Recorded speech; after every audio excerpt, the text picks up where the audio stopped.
আরবে ইরানের যে নকআউট পাঞ্চের কথা আমরা বলছি কোট আনকোট, আমরা যদি দেখি যে ভারত বিরোধী যে জেহাদি সংগঠনগুলো আল কায়দা থেকে শুরু করে সমস্ত কিছু সবটারই কিন্তু এই সৌদি আরবের উৎপত্তিস্থল। সেই সৌদি আরবে অ্যাটাক করছে ইরান একেবারে বেছে বেছে। এটা কার বুদ্ধিতে? দেখুন, আপনারা জিনিসটা স্ট্রেট জিনিসটা আপনি খুব সুন্দরভাবে বলছেন কি এর মধ্যে তো সবাই ডিসকাস করলো কি হরমুজ প্রণালীটা না হলে আমরা সবাই দেখছি জ্বালানি গ্যাসের দাম বেড়ে গেছে, পেট্রোলের দাম বাড়বে, ডিজেল যেটা ক্রুড অয়েলের দাম বাড়বে, আর ওর সঙ্গে যতগুলো ইন্ডাস্ট্রি গুলো আছে 1 layer 2 layer 3 layer 4 layer plastic industry, glass industry, আপনার খাওয়া দাওয়া রেস্টুরেন্ট গুলো বন্ধ হয়ে গেছে। আপনি তো দেখাচ্ছেন মাঠে মাঠে যেটা আপনার আছে সব দাম বাড়ার জন্য খাওয়ার দাম বাড়াতে পারছে না, সব জিনিস বন্ধ হচ্ছে। কিন্তু একটা দারুণ জিনিসটা কি হচ্ছে, যেটা ইন্টেলিজেন্স এজেন্সি গুলো দেখছে এই যে ইউএইতে দুবাইতে যারা নিজের পয়সা ইনভেস্ট করেছিল, এই যে সৌদি রিয়াদিয়া গিয়ে ওখানে ওদের ক্যাপিটালতে গিয়ে ওরা পয়সা ইনভেস্ট করেছিল, ওরা ওখানে গিয়ে বড় বড় আপনার রিয়াদে যে সিআইএ এর অফিস রয়েছে সেখানে পর্যন্ত হামলা করেছে ইরান। অ্যাবসলিউটলি। আর ওখানে যারা পয়সা দিয়েছিল, আপনার পুরো মুম্বাই যেটা ছিল, মুম্বাই যতগুলো আপনার পয়সা সব তো দুবাইতে। ইভেন যত বড় বড় অ্যাক্টর যাদের নাম আমি বলতে পারি, যেন ওর মধ্যে সঞ্জয় দত্ত আছেন, ওনার পুরো পরিবার মান্যতার একটা ছেলে মেয়েকে উনি নিয়ে গেছিলেন দুবাইতে, ওখানে থাকতেন, বললেন না ওরা ওখানে পড়াশোনা করছে, ওখানে বড় হবে।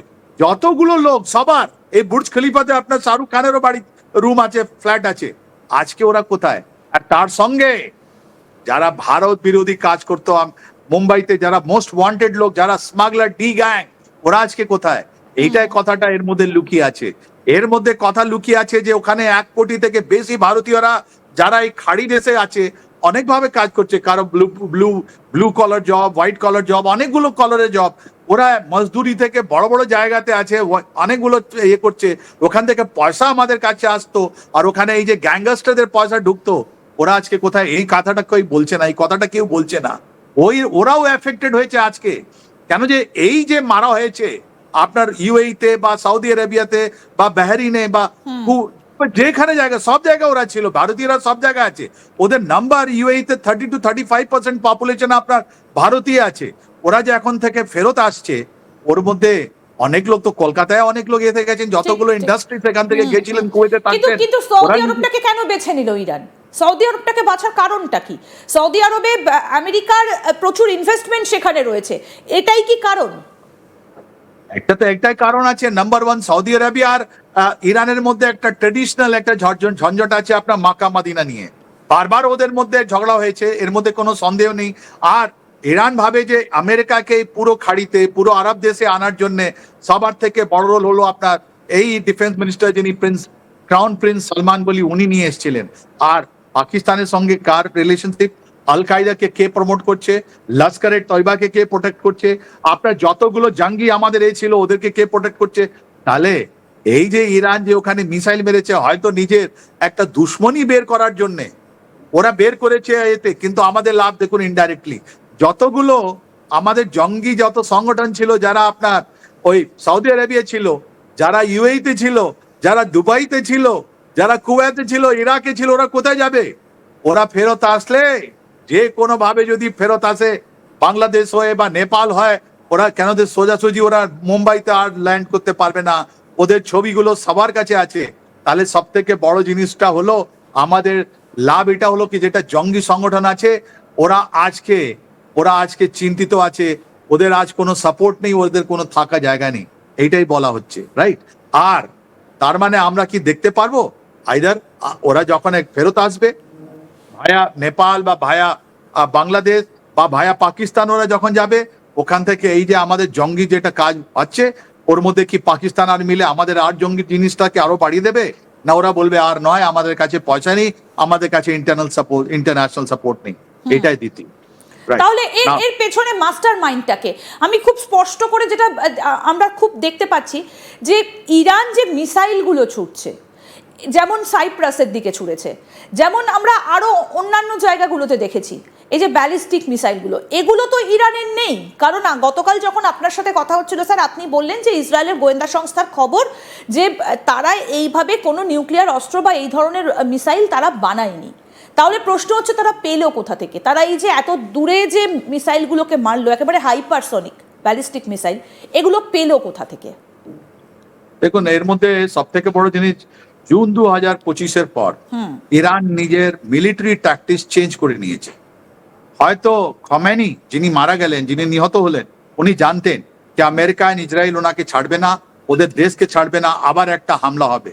তাই জন্য জানুয়ারি মাস থেকে 2026 থেকে ওরা কি করলো, আগে যে মিসাইল গুলো ওটা জিপিএস যেটা আমেরিকা কন্ট্রোল করছে, ওটা দিয়ে যদি হামলা হতো, ওরা জিপিএস পুরোপুরি ছেড়ে দিয়েছে। ওদের যতগুলো ওদের মিসাইল আছে, যতগুলো ওদের ইলেকট্রনিক ওয়ারফেয়ার আছে, সাইবার ওয়ারফেয়ার আছে, সবার মধ্যে ওরা কি করেছে, আপনার বাইদো, এটা যে চাইনিজ যেটা আপনার স্যাটেলাইট সিস্টেম আছে, চাইনিজ যেটা সিস্টেম, ওখান থেকে পুরো কমিউনিকেশন চেঞ্জ করলো। That is major change. ওদের কম্পিউটার সিস্টেমে, অপারেটিং সিস্টেমে আর কোনো আপনার আমেরিকান লেড মাইক্রোসফটের কোনো জিনিসই নেই।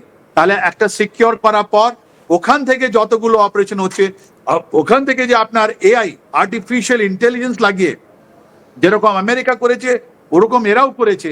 এরা চাইনিজ এক্সপার্টস দিয়ে রিয়েল টাইম ইন্টেলিজেন্স ওরা গ্যাদার করে ওখানে আপনার মিসাইল গুলো পাঠাচ্ছে।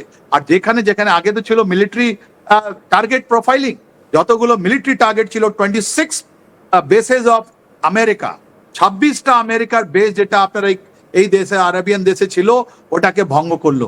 ওটা কুয়েত থেকে, ইরাক থেকে নিয়ে, বাহরিন থেকে নিয়ে, আপনার ইউএই থেকে নিয়ে আপনি সৌদি চলে যান, আর ওর জর্ডান নিয়ে যান আপনি, ইভেন ইসরায়েল। এন্ড প্রথম জিনিসটা কি করেছে, ওটা যেটা রাডার সিস্টেম, আমেরিকান যতগুলো রাডার সিস্টেম ছিল, হার্ড সিস্টেম ছিল, ওদেরকে নষ্ট করলো। 1st of March onward, 1st and 2nd March ওদের শুধুমাত্র ছিল এই 26টা যেটা আপনার আমেরিকান যেটা বেসেস ছিল, ওদের মধ্যে যতগুলো রাডার সিস্টেম ছিল, মিসাইল কন্ট্রোল সিস্টেম ছিল, নষ্ট করে দিল, রাইট।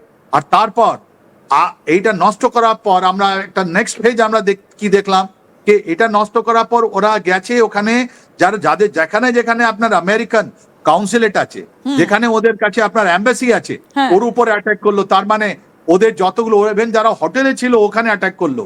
তৃতীয় জিনিসটা আমরা কি দেখছি, ওরা আস্তে আস্তে করে যতগুলো ইকোনমিক সেন্টার ছিল, যার মানে আর্মকো, মনে আছে তো সৌদি আরবিয়া আর্মকো 6 তারিখে অ্যাটাক করলো, যতগুলো পাইপ যেখান থেকে তেল ভরানো যেটা সিস্টেম গুলো ছিল, ওইটা নষ্ট করে দিল।